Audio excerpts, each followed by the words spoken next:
जय जोहार संगी हो। कतका सुंदर हमर छत्तीसगढ़ के भुइयाँ, जहाँ पहली पानी गिरतेच माटी ले सोन सोंद महका थे और जम्मो मनखे मन के मया जाग थे।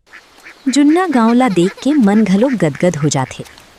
जब सावन भादो माँ बदरा गरत ले बरसथे त हमर किसान भाई मन हरियर धरती माँ रोपा लगाए बर निकल पड़थे। सियान मन खेत माँ बूता करथे और नोनी बाबू मन नहर और तरिया के पानी में छपक छपक खेलथे।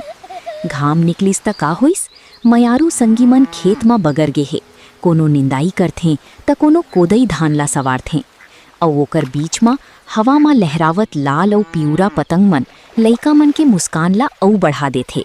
जैसे जैसे धान के बाली झूमथे हमर कोठार घलो भरे लागथे।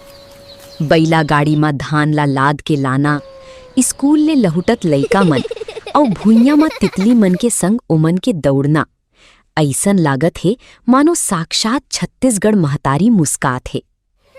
संझा होतेच सियान मन चौरा में बैठ सुख दुख के गोठ बात करथे। यही है हमर छत्तीसगढ़ के असली चिन्हा, जहाँ सादगी है, मया है और अपनपन है। जय जोहार, जय छत्तीसगढ़।